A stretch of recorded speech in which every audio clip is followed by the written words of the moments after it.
how y'all doing out there today? Hope everybody's doing well.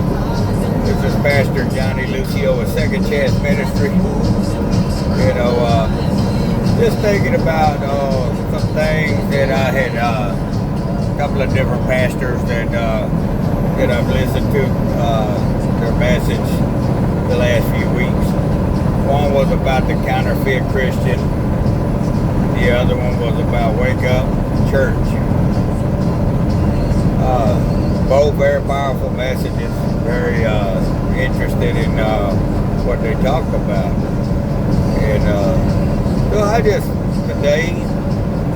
was thinking about it and everything. I have talked to a few people about doing a prayer for the city. Doesn't matter what city, but could be Macon, Georgia, Griffin, Georgia, Lubbock, Texas, wherever. But anyway, talking about doing something in August in prayer for our city. I know Macon's got a lot of crime right now with a lot of teens being killed. And we're trying to put something together for that.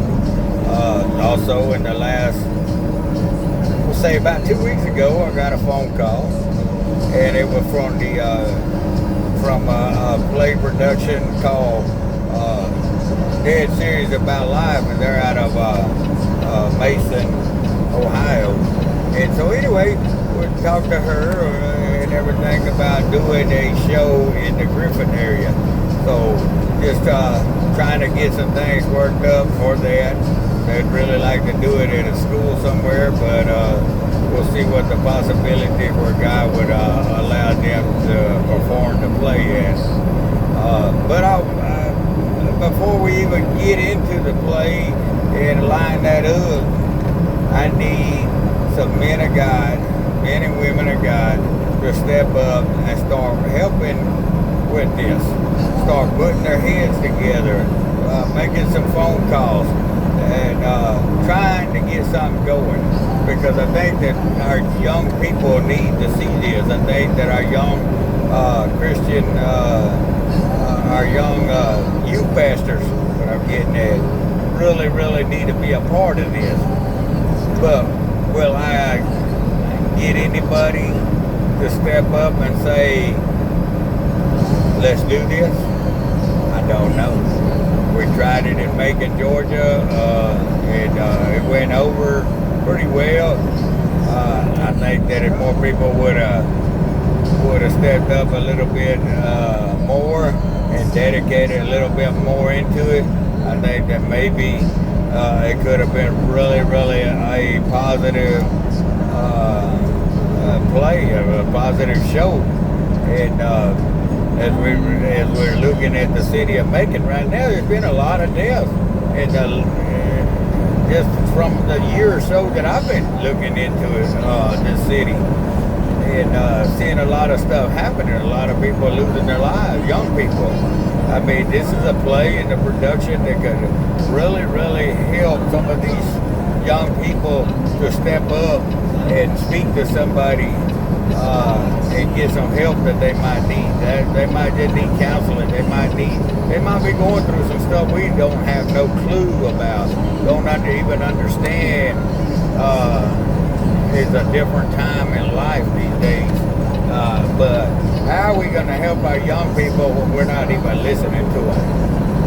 And if we're not giving them something to maybe wake them up and let them realize that there's somebody out there that they can come and talk to, then we're not, all we're doing is just spinning our wheels and wanting to do something positive, but are we really doing anything about it?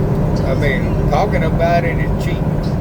And if I'm stepping on some toes, well, maybe you're the one that I'm talking to. But talk is cheap. We can sit around and do nothing about it. A year later, we're still sitting there talking. Sometimes I think, man, we got to start somewhere, whether it's getting people in our community to come together for one day and start praying for the city and see what God wants us to do next. But it starts off with that one day, one appointed time, one time get together and then go from there. Because God might weed out some that are a distraction. Maybe some got some personal agendas. But instead, why not start getting together and start setting up these prayer meetings? And it all starts with who's going to be first, who's going to open up. My building's not ready. I wish it was, because I'm tired of waiting to be able to get out there and do something. So I have to rely on who can help me out to get a location to plan something for one night, you know. But we got to start somewhere. We have to start intercessor prayer again. We used to do it with Tom Quick, and we seen a lot of things happening, people being delivered. There's so many things that were happening, positive things. We even seen one pastor leave and allow somebody else to come in, and there was a lot of changes. Not everything was good, but we saw changes, we saw results, and it opened the eyes of many, many years later. I mean, years afterwards, they were still talking about those meetings that we had. We were meeting every Saturday night for, I don't know, a couple of months there, and then we started kind of scattering it out. But it took that one time and one pastor that said you can do it here, and he opened the doors. He was the one that left the church later and went on to do other things for Christ and for his, you know, wherever God led him to go. But it all started with him saying, yes, you can just come here. And he got us in the door and opened up the church house for us to meet there every Saturday night. And like I said, he went on for about a few months. And then from there, it went on to every few months and everything like that. We haven't had one of those meetings in a while. Tom Quick moved off. He wanted us to continue, but it just seemed like it just fell apart. Just sad, because there were so many great people at that place and their meetings, and it drifted apart.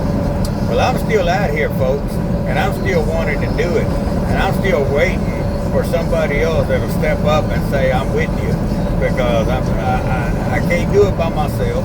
I don't want to do it by myself. I want to share what God is sharing with me, and to start helping other people start doing their part. I've got a young man, and I won't mention his name, but he's doing a long time in prison. But when he was on the outside, he worked with me for a while. And now he's actually teaching a class inside the prison where he's at, and teaching this class for Second Chance Ministry every month. And you know what? This guy, yes, he dropped the ball. Yes, he made some bad choices and mistakes. But you know what? He is teaching some guys what it takes to prepare themselves for the outside world. And it's a book that 20 lessons about oh God, I'm trying to think of the name of it right now. The Only Way Out. My friend out in South Africa, Cape Town, South Africa, sends me the study guides, and so anyway, it's very powerful. It's just I'm able to share it with the men in the prison and everything.